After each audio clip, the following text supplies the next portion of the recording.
Vous allez pouvoir vous rapprocher un petit peu. N'hésitez pas, il y a de la place devant. On demandera également aux jeunes du conseil municipal des jeunes de monter sur scène. Je sais qu'il y en a quelques-uns qui sont arrivés. Et je pense que l'ensemble des élus sont là. Voilà, nous allons commencer, monsieur le maire, si vous êtes d'accord. Bonsoir, rapprochez-vous, rapprochez-vous.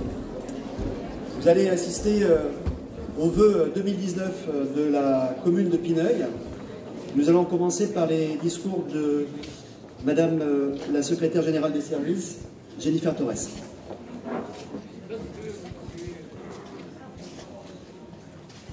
Monsieur le maire, Mesdames les conseillères régionales et départementales, Mesdames et Messieurs les maires et élus, chers collègues, Mesdames et Messieurs.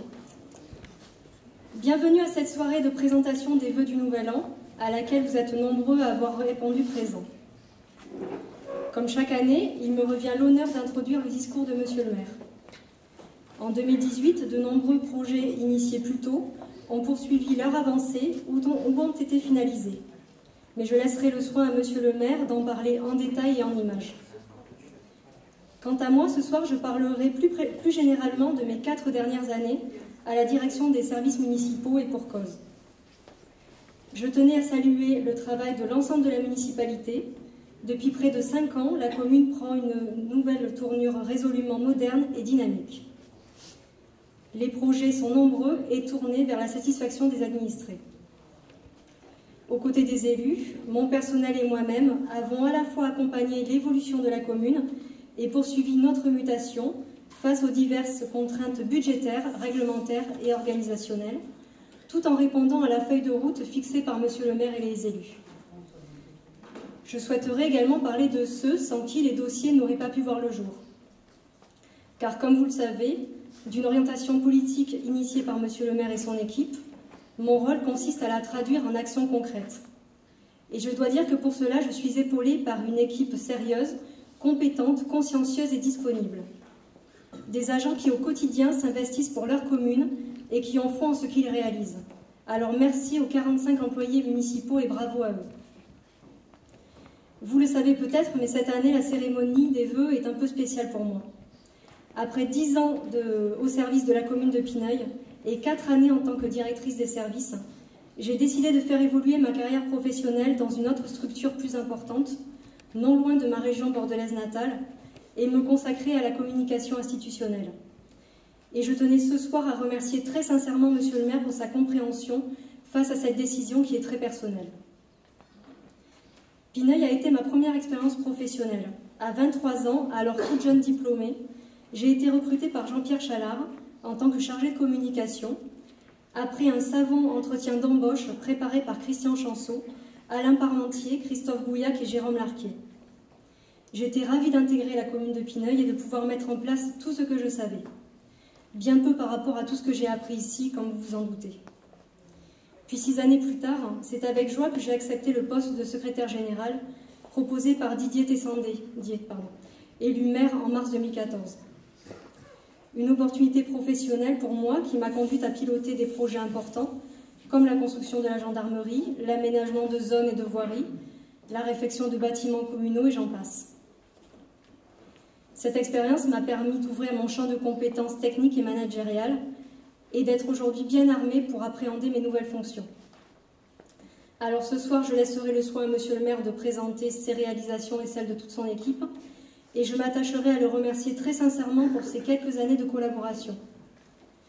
Je remercie également Miguel Garcia, son premier adjoint, et Roger Billou, élu en charge des ressources humaines, pour leur soutien indéfectible, Sandrine Ratier, l'ensemble des adjoints et des élus pour la qualité des partenariats engagés. Merci à mes 3 chefs de service, Nicole Angelini, Bernard Delage et Jean-Marc Bertoumesque, et leurs seconds, Michael Bourg et Sandy Siri, ainsi que tous mes agents actuels comme anciens. J'ai beaucoup appris auprès d'eux et j'ai sincèrement apprécié notre collaboration. Merci également aux services préfectoraux et sous-préfectoraux, aux services régionaux, départementaux, communautaires et municipaux, la trésorerie de Sainte-Foy-la-Grande, la caserne des pompiers, la brigade de gendarmerie, avec lesquels nous travaillons régulièrement, Je n'oublie pas de remercier les services de la direction de la gendarmerie départementale, ainsi que nos partenaires privés, cabinets conseils, architectes, maîtres d'œuvre et entreprises. Mon remplaçant est en cours de recrutement. Je saurai lui dire tout le bien que je pense de mes collègues et collaborateurs. Je ne me fais pas de soucis pour la suite, bien au contraire, Pineuilh possède de nombreux atouts qui en font une commune forte tournée vers l'avenir. Les équipes sont et resteront mobilisées et agiront avec compétence, motivation et adaptation pour une continuité de service. Pour finir et recentrer mon propos, en ce tout début janvier, comme l'occasion m'est donnée, au nom du personnel communal ainsi qu'en mon nom propre, je vous adresse nos meilleurs vœux pour cette nouvelle année qui s'amorce. J'appelle notamment de mes bons vœux, santé, bonheur et pleine réussite dans tous vos projets. Merci de votre attention et bonne soirée.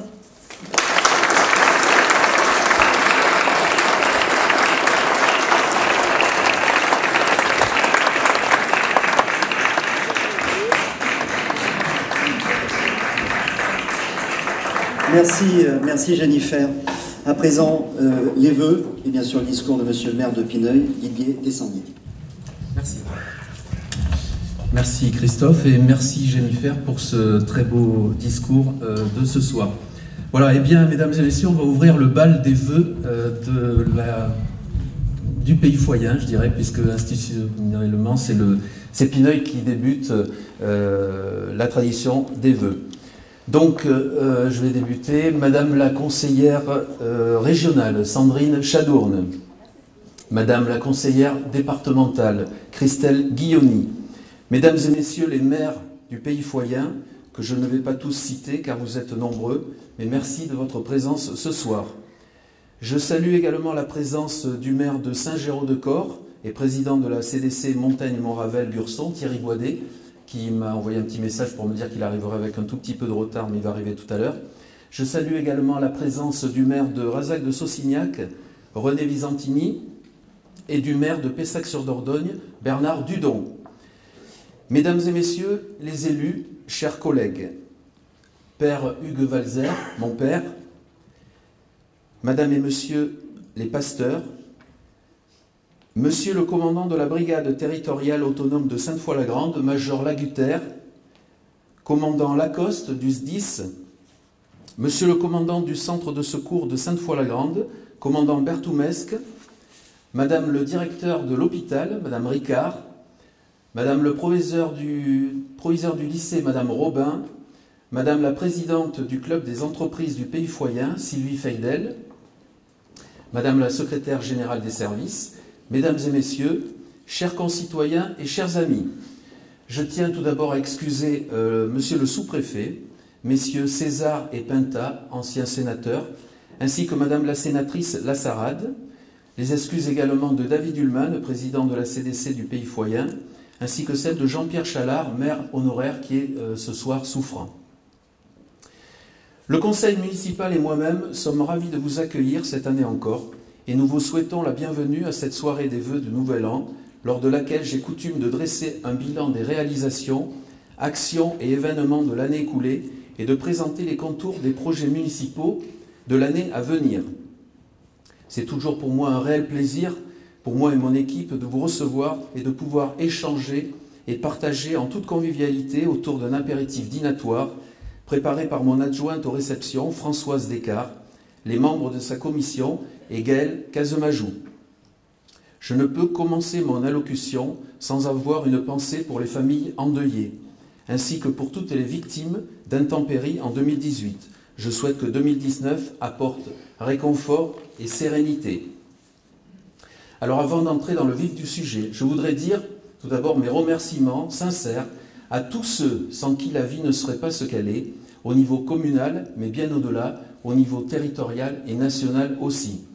Je veux parler de la corporation des pompiers et des gendarmes, des forces de l'ordre plus généralement, qui sont représentés ce soir par le commandant Bertoumesque et le major Lagutter, qui sont sur le qui-vive toute l'année et qui accomplissent des missions extraordinaires. Merci à eux et on peut les applaudir très fort.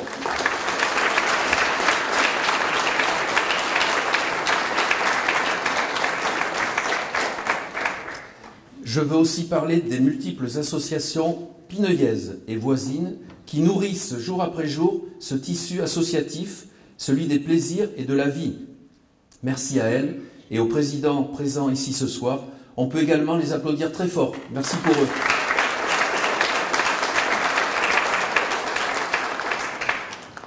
Je veux aussi parler des entrepreneurs, des artisans, des commerçants, des viticulteurs qui font vivre l'économie du territoire. Et je ne vous dis pas ça par hasard quand je vois l'excellent résultat avec notre nouvelle gendarmerie, mais on en reparlera tout à l'heure. Je n'oublie pas non plus les médecins, les agents des services hospitaliers et médicaux en général. Et là aussi, je vous demande, mesdames et messieurs, de les applaudir très fort.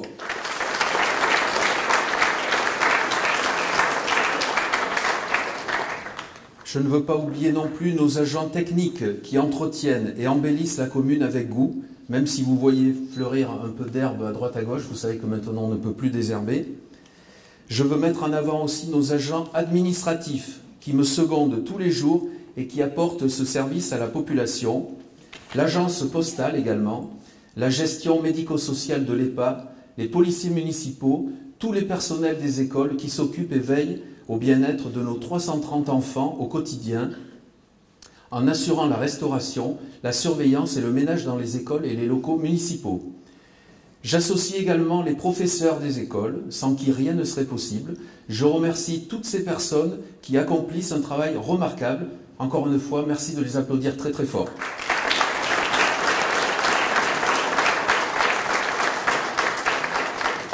Je remercie aussi Monsieur le sous-préfet, avec qui je collabore étroitement sur plusieurs sujets, également notre député et nos sénatrices, mais aussi et surtout tous les élus du territoire, avec qui une collaboration en confiance est indispensable à la vie communale.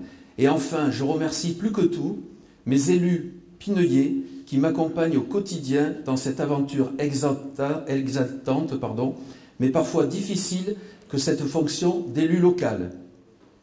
La réussite d'une mandature réside dans la cohésion d'une équipe jusqu'au bout.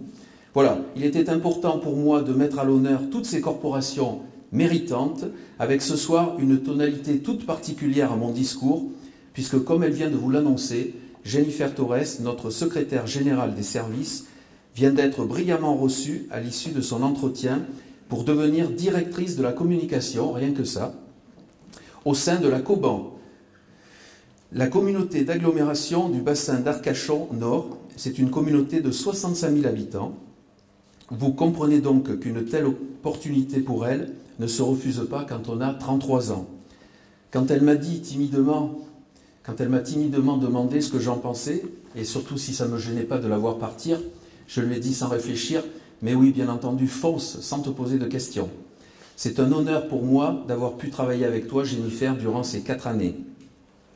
Pineuille aura été un tremplin pour toi, et tu vas maintenant accéder à un poste clé pour ta carrière, tout en rejoignant ta famille sur le bassin d'Arcachon. Un très grand merci, Jennifer, pour ton dévouement sans limite, et reçois publiquement toutes mes félicitations. On peut l'applaudir très très fort.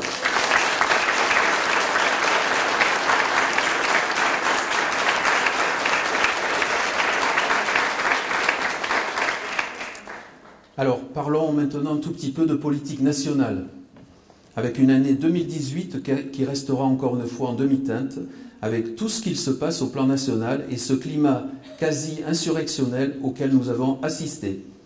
La France est même passée en urgence attentat et Vigipirate renforcée le 11 décembre suite au quintuple meurtre à Strasbourg par un tireur en fuite d'abord, puis finalement abattu par les forces de l'ordre.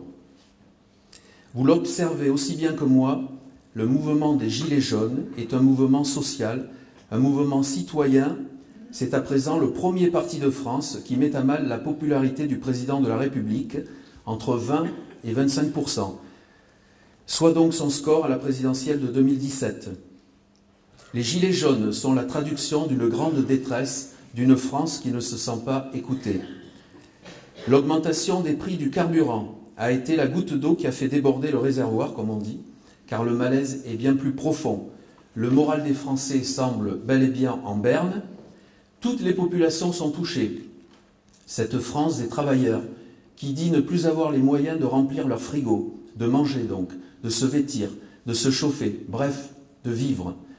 Mais c'est aussi le cas des retraités, avec des pensions insuffisantes et une CSG qui vient plomber leur pouvoir d'achat, et c'est aussi le cas pour les jeunes.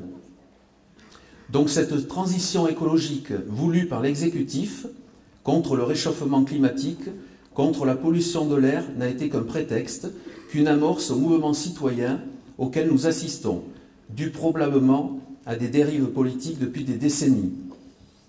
Malgré les reculades du gouvernement, un moratoire d'abord, puis la suppression de toutes les taxes nouvelles à venir, des mesures annoncées le 10 décembre, le mouvement semble continuer et d'autres corporations sont venues à un moment se greffer au mouvement. Je veux parler des routiers, des agriculteurs, des lycéens, des étudiants. Le mouvement semble s'essouffler pour l'instant, mais finalement, y aura-t-il eu des avancées réelles ? Cette France d'en bas, comme elle se qualifie, le peuple, le vrai, ne veut plus à sa tête des dirigeants aveugles, éloignés de la vraie vie sur le terrain, votre vie, notre vie. Je ne blâme pas forcément la classe politique, car la critique est aisée, mais l'art est difficile. Mais quel que soit le bord politique, force est de constater que les résultats ne sont pas au rendez-vous pour les citoyens que nous sommes tous. Alors, faut-il encore attendre des résultats ? Y a-t-il des solutions miracles ? À cette question, je n'ai pas la réponse non plus. Mais il faut une augmentation du pouvoir d'achat pour tous, ça c'est sûr. Ce que je peux vous dire, hors de toute considération politique, c'est que nous ne pouvons être que solidaires de ces revendications citoyennes, au moins sur le fond, mais pas sur la forme parfois. Ces hausses et créations de taxes en tout genre dans ce pays, qui est déjà un des plus taxés au monde, est intolérable et insupportable. Sur la forme, je vous disais que je ne suis pas d'accord, et permettez-moi d'adresser notre solidarité aux policiers, aux gendarmes, aux sapeurs-pompiers, bref, à toutes les forces de l'ordre qui sont en première ligne. Les dégradations des bâtiments publics, comme l'Arc de Triomphe, mais aussi une préfecture, et les pillages des magasins, tout cela est inacceptable. Même la mairie de Saint-Philippe-du-Ségnal a été taguée. Même le maire de la Linde a été menacé car il a soutenu le président Macron quand il était candidat. Et vous avez vu même aujourd'hui que des menaces de mort ont été adressées envers des députés de la République. J'ai appris encore tout à l'heure que même la permanence de notre député local a été vandalisée. Ces derniers samedis, les dégâts ont été considérables à Paris et en région surtout. On a tous bien compris que ces actes malveillants sont essentiellement commis par des bandes de casseurs qui profitent comme à chaque fois de la situation pour créer le chaos. On peut entendre la colère, mais en aucun cas accepter la violence qui amène la plupart du temps à des morts. Un retour au calme s'impose, mais l'exécutif doit écouter et prendre ses responsabilités. Alors il y a des avancées. Seront-elles suffisantes pour mettre fin au conflit ? Pour éteindre l'incendie, le président de la République ne s'est pas contenté de sortir le tuyau d'arrosage. Là, c'est carrément le Canadair bombardier d'eau qu'il a utilisé. Suppression de la CSG pour les retraités gagnant moins de 2 000 € par mois et par personne, ou 2 750 € pour un couple, et cela devrait générer plus de pouvoir d'achat. Augmentation du SMIC de 100 € amalgamé avec la prime d'activité. Défiscalisation des heures supplémentaires. Tiens, moi, ça ne vous rappelle pas quelque chose ? Ou plus précisément quelqu'un ? La possible mise en place du RIC, le référendum d'initiative citoyenne, en raison des défiances envers la classe politique. Voilà quelques-unes des mesures annoncées, soit environ 12 milliards d'euros, mais n'en doutez pas une seconde, l'État n'a pas les moyens de financer tout cela. La dette publique va s'accroître encore et davantage, et un jour, les générations futures devront la rembourser. Il faut espérer que la mise en place aujourd'hui du PASS, le prélèvement à la source, comme dans beaucoup d'autres pays d'ailleurs, ne donne pas l'illusion aux Français qu'ils gagnent encore moins et que cela vienne ajouter de l'huile sur le feu. Au plan local maintenant, je remercie très sincèrement le major Lagutter qui a réquisitionné dès le début des événements, le 17 novembre dernier, tous ses effectifs pour nous protéger, pour vous protéger et assurer la sécurité au niveau des giratoires pris d'assaut à Pineuil. J'en profite pour vous annoncer, si vous me le permettez, Major, je ne vous vois plus, Major, Voilà. Major, si vous me le permettez, j'en profite pour vous annoncer que vous venez d'être promu chevalier de l'Ordre national du mérite. Félicitations, Major, on peut vous applaudir très fort.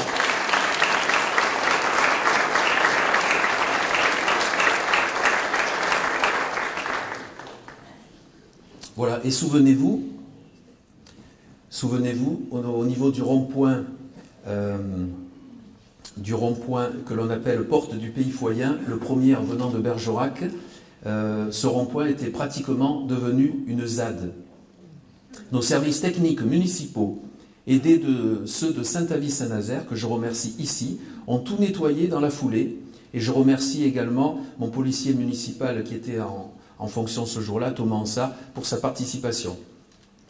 Voilà, donc après toutes ces mauvaises nouvelles au plan national, maintenant plutôt des bonnes nouvelles à présent concernant notre commune. Nous sommes 4479 Pineuillaises et Pineuillais au dernier recensement, soit 24 habitants de plus que l'an dernier, encore 21 et nous franchirons le seuil des 4500. Au plan local, comme vous le savez, mon équipe et moi-même avons souhaité faire de la sécurité une de nos priorités. C'est pour cela que depuis 2014, les actions en faveur de la sécurité de nos concitoyens sont nombreuses. Pour ce qui est de l'année écoulée, j'ai le plaisir de vous annoncer ce soir la venue à partir du mois prochain d'une nouvelle policière qui se nomme Clémence O'Haraud.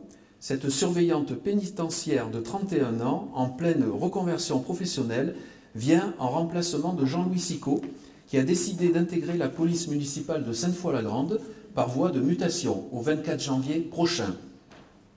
Je réfléchis en ce moment même à renforcer les effectifs en recrutant un 3e agent de police. Rien n'est certain, mais la réflexion est en cours et tous les paramètres, qu'ils soient organisationnels et financiers, sont étudiés. Le projet de service dont je vous parlais l'an dernier est à nouveau réétudié. Ce qui est certain, c'est que j'ai la volonté de voir davantage de bleu sur le territoire communal et cela passe par le développement des patrouilles et une collaboration toujours plus accrue avec les gendarmes de la brigade locale, qui deviendra très prochainement, en juillet prochain d'ailleurs, brigade de Pineuille. Je remercie à nouveau le major Laguter et lui dis « Major, bienvenue à Pineuille ». Car en effet, je peux vous annoncer ce soir que la fin des travaux de notre gendarmerie se précise. Les gendarmes et leurs familles pourront s'y installer pendant l'été. Durant l'année 2018, les entreprises ont travaillé d'arrache-pied pour respecter les délais sous le commandement de Benoît Varnet du cabinet d'architectes Wa de Périgueux, mandaté par la SCP Miramont Carémoli. D'ailleurs, je tiens à remercier très sincèrement Benoît pour son travail, car la construction d'une telle structure n'est pas de tout repos au regard des délais et surtout du budget à respecter. Car souvenez-vous, le projet coûte environ 4 100 000 € hors taxes, financé intégralement par la commune de Pineuille et subventionné à hauteur de 1 150 000 €. Je le rappelle et je le martèle encore une fois ce soir, l'échéance d'emprunt sera intégralement couverte par le loyer annuel versé par la gendarmerie qui sera notre locataire. Donc, comme vous le voyez, une opération que l'on pourra qualifier de blanche. Ce projet phare de la mandature est pour ainsi dire le projet le plus important jamais porté jusqu'ici par la commune de Pineuille. Et je suis ravi que ce dossier prenne une tournure aussi favorable. Je dois remercier également les entreprises œuvrant sur le chantier, dont un certain nombre sont des entreprises locales et j'en suis très heureux. Alors je ne vais pas les citer, ces entreprises, car elles sont très nombreuses, ou alors, comme me le soufflait avec humour Eric, à l'occasion du discours que j'ai prononcé lors du repas de chantier il y a quelques jours, cite au moins le gros œuvre, les autres c'est pas très important. Sacré Eric, va. Mes remerciements vont également à notre assistant en maîtrise d'ouvrage, François Gauthier, ainsi que le coordonnateur de chantier, M. Belly, sans oublier le monsieur sécurité, j'entends par là notre coordonnateur sécurité, Philippe Lafont, mais aussi mon adjoint aux travaux, Joël Roy, et mon directeur des services techniques, Bernard Delage, pour leur suivi quasi quotidien du chantier. Je n'ai pas eu le plaisir d'organiser officiellement une cérémonie de pose de première pierre en raison de l'indisponibilité de diverses personnalités. Je veux parler de Gérard Collomb ou Jacqueline Gouraud qui étaient toujours débordées. mais je peux vous dire que l'inauguration n'en sera que meilleure. Toujours sur le plan sécuritaire, j'ai signé en juin dernier le protocole de participation citoyenne qui remplace le dispositif voisin vigilant.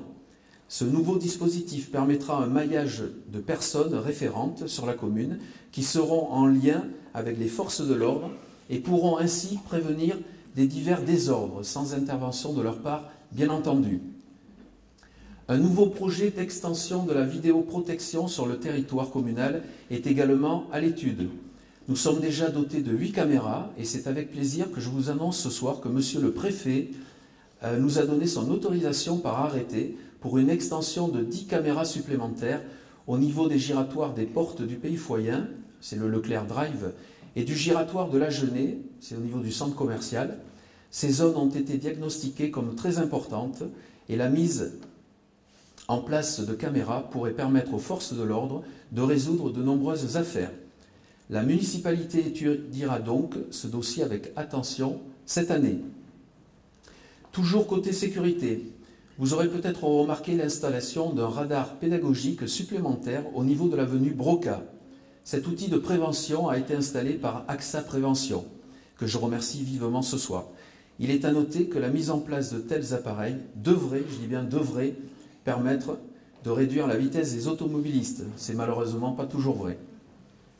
Concernant la ZSP, la zone de sécurité prioritaire, le lieutenant-colonel Louis, que je remercie, que j'aurais dû remercier sincèrement de sa présence ce soir, mais malheureusement le major vient de m'annoncer qu'il n'a pas pu être parmi nous ce soir. Je le remercie quand même de me tenir informé très régulièrement de la situation concernant cette ZSP. Voilà ce qu'il m'a dit. Les renforts de 3 gendarmes mobiles initialement annoncés pour le 28 décembre dernier au profit de la ZSP sont suspendus jusqu'à fin janvier 2019. Donc là encore, c'est l'incertitude. Je vous ai parlé l'an dernier d'un projet de déplacement de la caserne des pompiers de Sainte-Foy-la-Grande. Eh bien, je vous l'annonce officiellement ce soir, le permis d'aménager de la zone Aquitania, déposé en juin 2018, a été approuvé le 30 novembre dernier, ce qui veut dire que les travaux d'aménagement de la zone pourront être réalisés après bien entendu la passation de marché public pour l'assistance à maîtrise d'ouvrage des fouilles archéologiques, pour la maîtrise d'œuvre et l'aménagement de la zone. Pour financer tous ces travaux, une convention tripartite de répartition financière a été signée entre les 3 propriétaires, qui sont la commune de Pineuil à 58,73%, la communauté de communes du Pays Foyen à 30,77% et la SCI La Gravelle à 10,5%. Le premier projet qui sortira de terre sera donc une caserne plus adaptée aux interventions d'urgence de nos pompiers volontaires et à leurs conditions d'entraînement. Je remercie d'ailleurs David Ullmann, président de la communauté de communes, le commandant Lacoste et Jean-Marc Bertoumesque, commandant des pompiers, pour leur collaboration dans ce dossier. Tous les projets communaux dont je viens de vous parler et que je continuerai à développer ensuite ne peuvent être réalisés par la municipalité que grâce à une rigueur budgétaire nécessaire. Cette maîtrise s'impose également de par la baisse des aides et dotations de l'État auxquelles les collectivités font face. Votre taxe d'habitation, pour 80% d'entre vous, a baissé de 30% et baissera aussi l'année prochaine pour être nulle en 2020 a priori et définitivement abolie pour tous en 2021. Cette taxe d'habitation est une vraie bombe à retardement pour le fonctionnement des communes. Du moins c'est mon avis. Cette même taxe d'habitation que les communes ne percevront plus sera cette année compensée à l'euro près par l'État, mais qu'en sera-t-il pour les années suivantes? J'ai écouté le président de la République lors de son discours à l'Élysée devant 2000 maires et il n'a rien dit quant à la pérennité de cette compensation. La suppression de la taxe d'habitation est une bonne nouvelle pour nous tous, mais pour Pineuil, pour la commune, il s'agit de 480 000 €. Si ce manque à gagner se confirme un jour, la commune devra remettre en question ses projets d'investissement. À cela, il faut ajouter la fin des contrats aidés et la fin des temps d'activité périscolaire, les fameux TAP, qui ont conduit la commune au recrutement de 9 CDD aux écoles pour garantir de meilleures conditions de surveillance des 330 élèves déjeunant chaque jour à la cantine. Vous le comprendrez, nos marges de manœuvre sont très restreintes et l'élaboration des budgets devient un véritable casse-tête. Si je pouvais, bien évidemment, si la commune avait les moyens, je ferais réaliser un très grand nombre de travaux et répondrais aux sollicitations de chacun de nos concitoyens. Mais ceci n'est pas toujours possible et je demande sans cesse à mes services, et notamment mon premier adjoint, Miguel Garcia, en charge des finances, de réaliser des économies d'échelle dans tous les domaines. Les collectivités, tout comme les Français, doivent se serrer la ceinture. C'est pour cette raison que mon équipe et moi-même tenions à maintenir les taux d'imposition en l'état. Il était hors de question de demander aux Pineuillais de payer davantage, alors que l'État, par le biais des bases, le département et l'intercommunalité ont augmenté leurs taux. Donc, comme vous l'aurez compris, la commune a dû faire face à ce dilemme, faire mieux, voire plus, avec moins de moyens. Notre politique budgétaire est réfléchie et maîtrisée, et les choix sont étudiés avec soin. Je vous confirme donc que la commune de Pineuille n'a pas augmenté les impôts locaux, ne serait-ce que d'1 centime d'euro. Si vous avez perçu une augmentation, c'est que ça vient d'ailleurs. Et comprenez donc, mesdames et messieurs, le gros paradoxe de ce qu'on appelle la péréquation.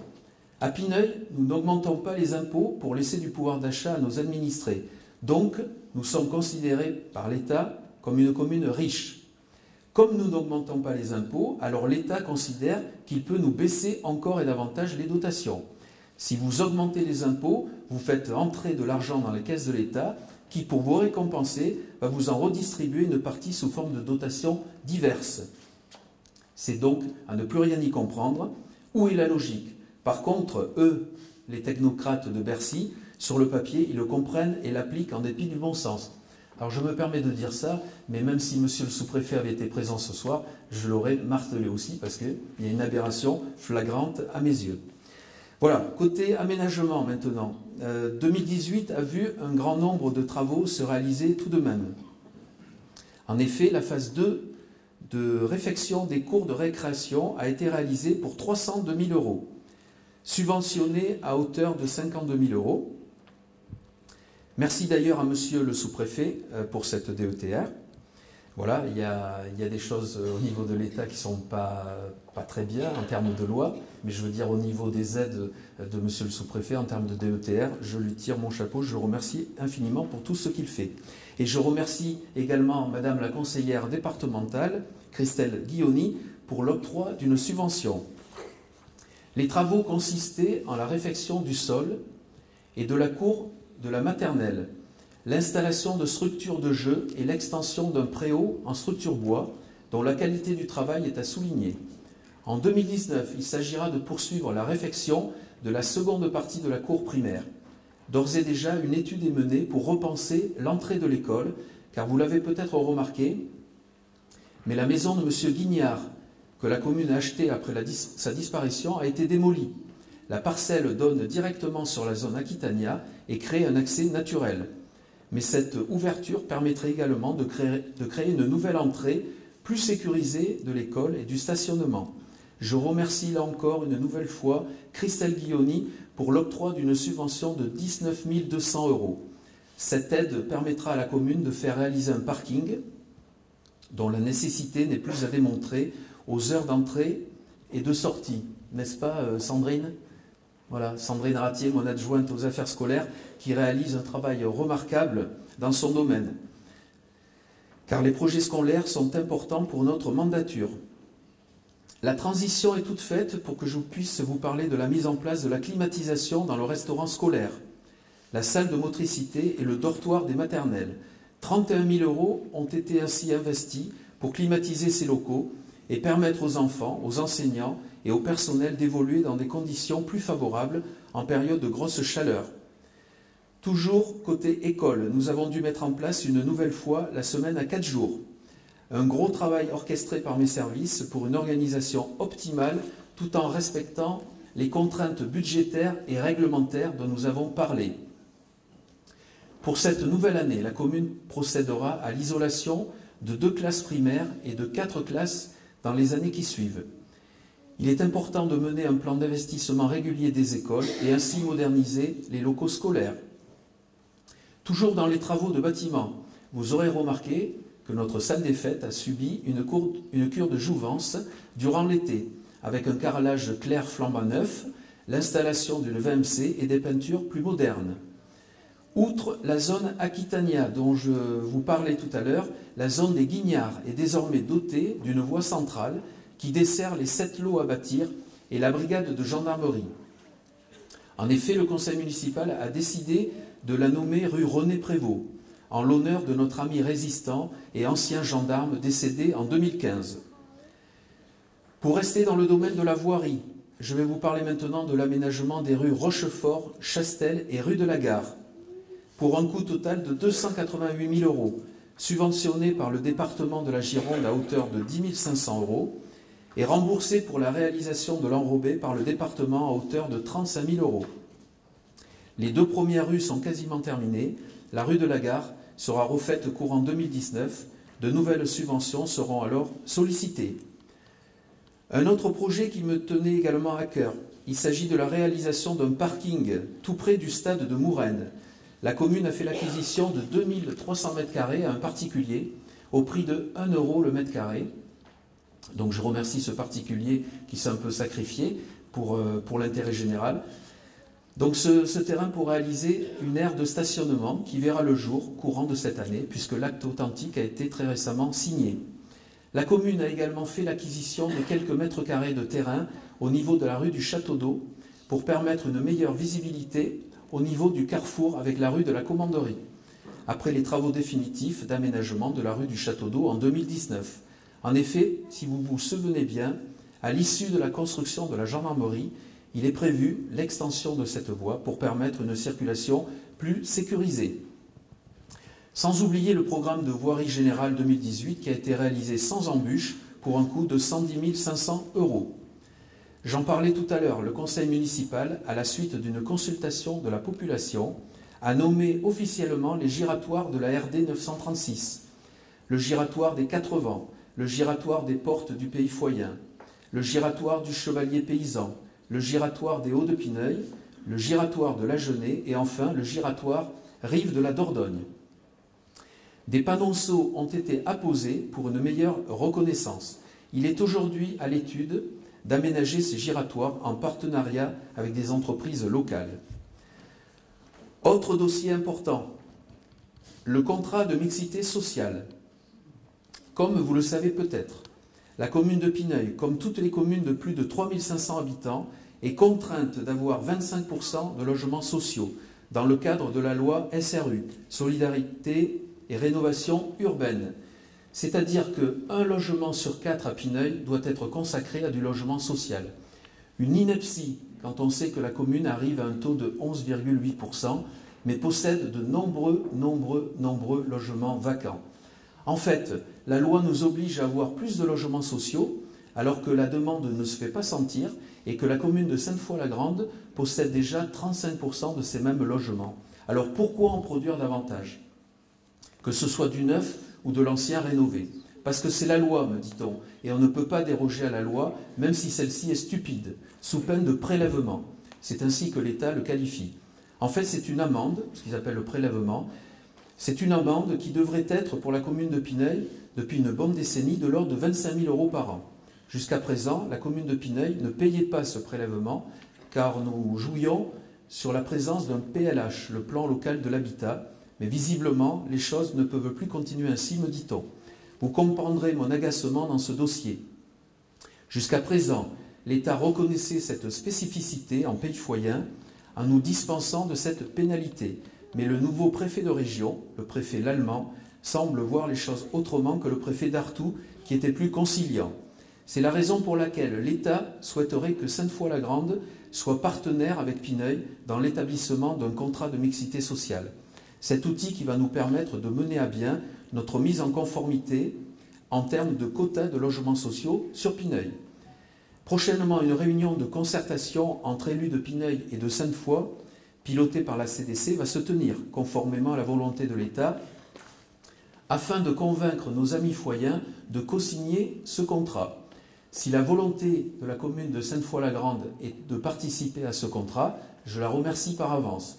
Si ce n'est pas le cas, je peux comprendre leur réaction, car rien ne les oblige à le faire. Mais dans tous les cas, la commune de Pineuilh signera ce contrat en coordination avec la CDC, qui a la compétence habitat et qui s'est engagée dès les premiers entretiens avec l'État à aider les communes concernées. La commune de Pineuilh a délibéré pour ce contrat en conseil municipal depuis plusieurs mois maintenant et ne peut plus attendre davantage. L'État nous met le couteau sous la gorge, sans plus de délai, et nous devons avancer vite. J'espère que nos collègues de Sainte-Foy-la-Grande prendront vite une décision, Pineuilh seul ou avec Sainte-Foy-la-Grande, mais ce contrat de mixité sociale ne doit pas être non plus un instrument de chantage en amalgamant des querelles ancestrales. Je ne souhaite pas devoir reprendre la célèbre formule de Raymond Aron qui disait « paix impossible, guerre improbable ». Voilà donc, mesdames et messieurs, un nouveau dossier qui sera étudié cette année avec soin par moi-même et mon équipe, tout en veillant aux intérêts de Pineuilh et des Pineuillais.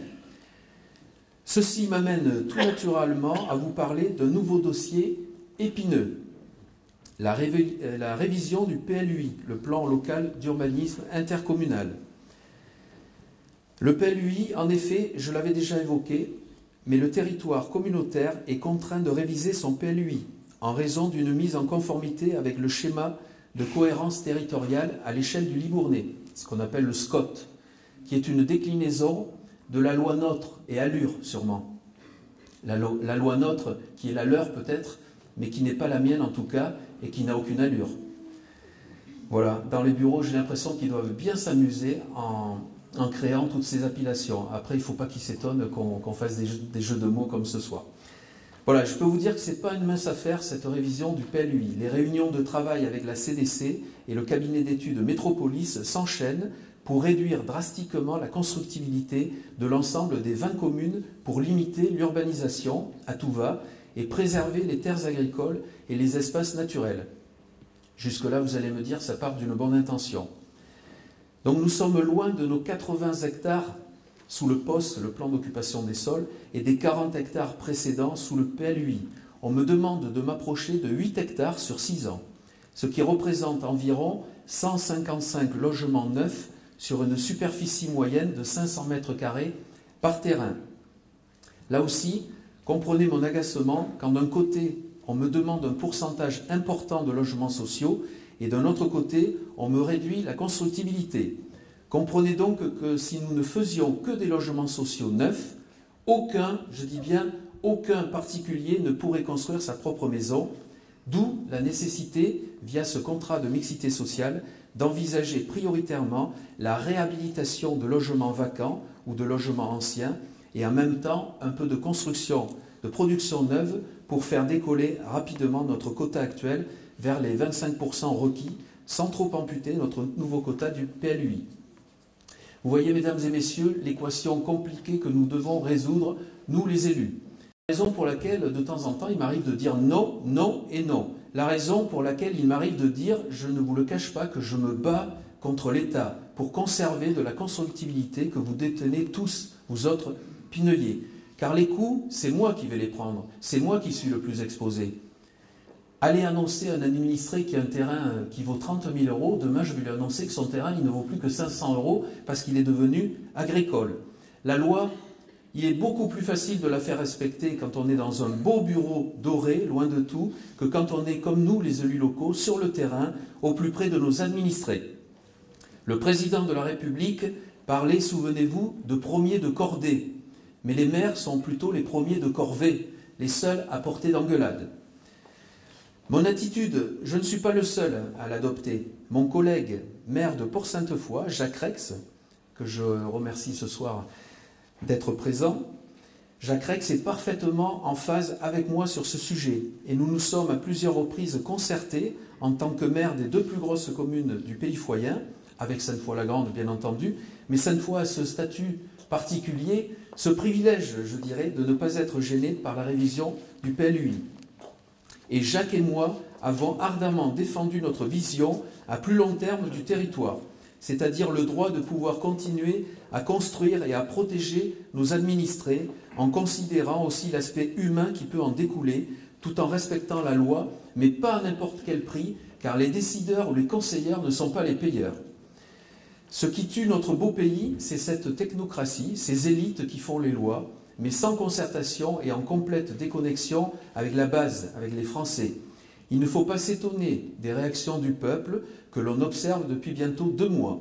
Ces élites et ces politiques arrogants, loin de la réalité du terrain, pour qui la mondialisation, la finance et les lois sont les moteurs qui font tourner la terre. Un énarque ou un normalien n'est pas plus intelligent qu'un gilet jaune ou un brave artisan pineuillé ou même que les modestes élus que nous sommes. Nous saurons leur rappeler que la terre ne les a pas attendus pour savoir comment tourner.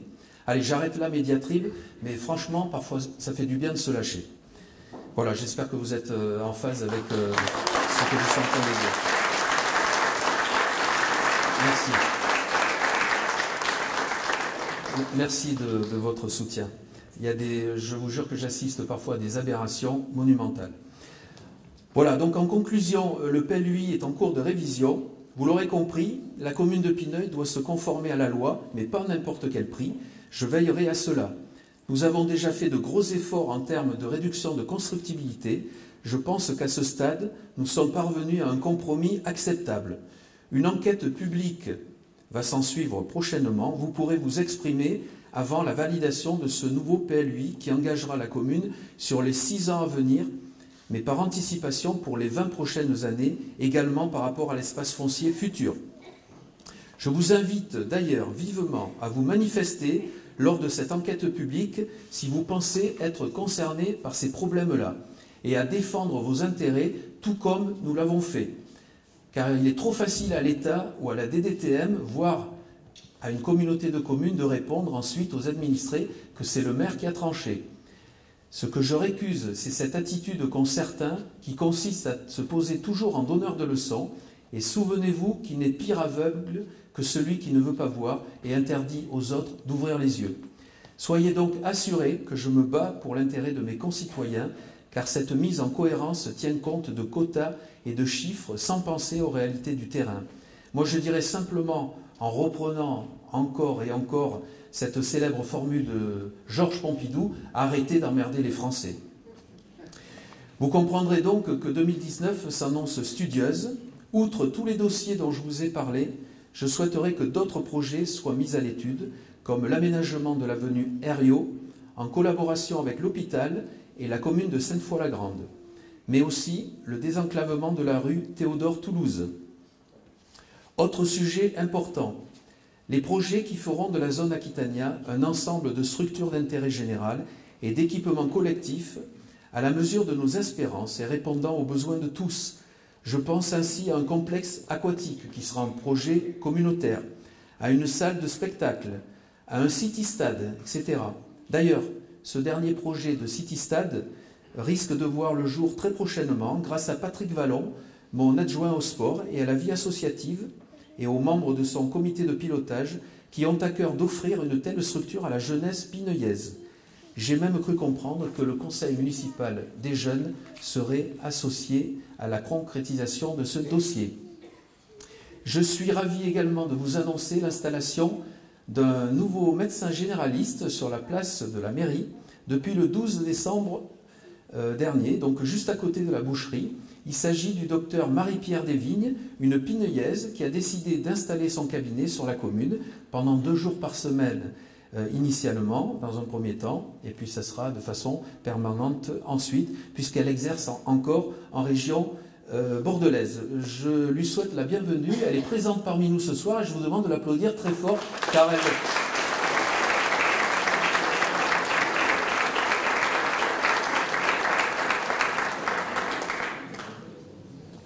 Merci pour vos applaudissements. Merci à elle, parce que, Madame Desvignes, docteur, vous nous rendez un très très grand service. J'ai également vu Henri Gara et d'autres médecins parmi nous ce soir. Donc merci très sincèrement de vous établir sur Pineuil. Merci Madame, merci docteur.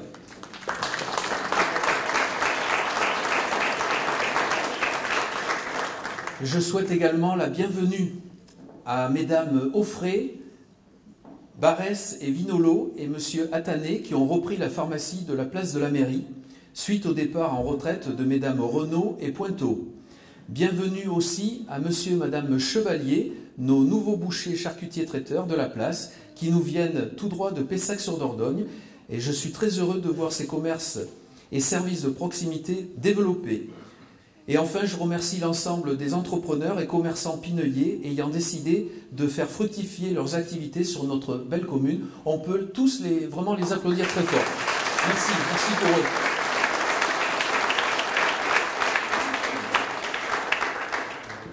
Un nouveau petit service qui vient d'être mis à disposition de tous les pineuillais, c'est ce qu'on appelle la boîte à livres. Vous l'aurez peut-être remarqué, cette jolie petite cabane remplie de livres orne le massif situé devant l'école maternelle. Et je tenais à remercier publiquement ce soir les services techniques, Michael Bourg, mais aussi Denis Delpech, présent ce soir, Dominique Pinel, pour leur création originale avec des matériaux de récupération, mais aussi saluer mon fils, Alexandre, qui est à l'origine de cette initiative, une initiative qu'il a pompée, entre guillemets, excusez-moi de ce terme familier, sur la commune de Port-Sainte-Foy et de Sainte-Foy-la-Grande. Donc merci à vous deux, mes collègues, d'avoir donné à mon fils cette idée qu'il a traduite et nous l'avons réalisée avec cette réalisation de boîte à livres. Voilà. Pour terminer, en 2018, Pineuille en fête a eu un succès retentissant. Une nouvelle formule sur la place de la mairie qui a attiré près de 2000 personnes. Merci au comité des fêtes pour le travail réalisé. La commune continuera à vous soutenir pour que notre fête locale perdure dans le temps et soit toujours réussie. Un autre événement qui me tenait à cœur, les feux de la Saint-Jean, comme dans le bon vieux temps. Et je suis heureux qu'ils aient pu se dérouler en juin dernier au Bournay, une manifestation qui sera réitérée pour le plus grand plaisir de tous. Enfin, je vous informe ou vous rappelle que la voie de chemin de fer Bergerac-Libourne va faire peau neuve. Tout sera remplacé, ballast, traverse, rail, pour permettre aux trains de rouler en toute sécurité et légèrement plus vite que maintenant. Ce sont des travaux pharaoniques dont le coût est financé, certes par l'État, la SNCF, mais aussi par le département et les CDC traversés par la ligne, donc la nôtre également.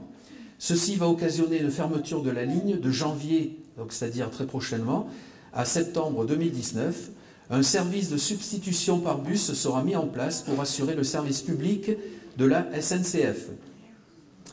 Je remercie à nouveau l'ensemble de mes élus et de mes agents collaborateurs pour leur implication, leur dévouement dans cette noble mais aussi parfois difficile fonction que vous nous avez confiée et nous tâcherons de ne jamais vous décevoir. Je vous remercie très sincèrement de votre fidélité et de la confiance que vous nous accordez et que vous continuerez, je l'espère, à nous accorder. Voilà, mes chers amis, j'en ai terminé de cette présentation.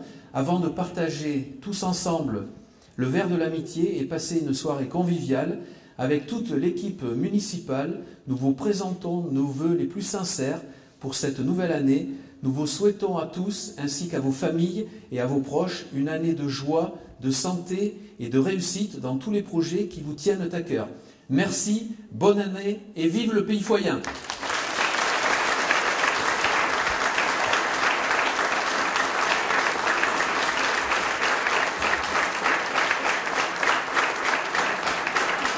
Merci. Merci infiniment. Donc, eh bien, passons aux réjouissances maintenant. Je vous invite à vous avancer des tables, les tables qui vont se garnir, et j'aurai l'occasion de trinquer avec vous tous ce soir.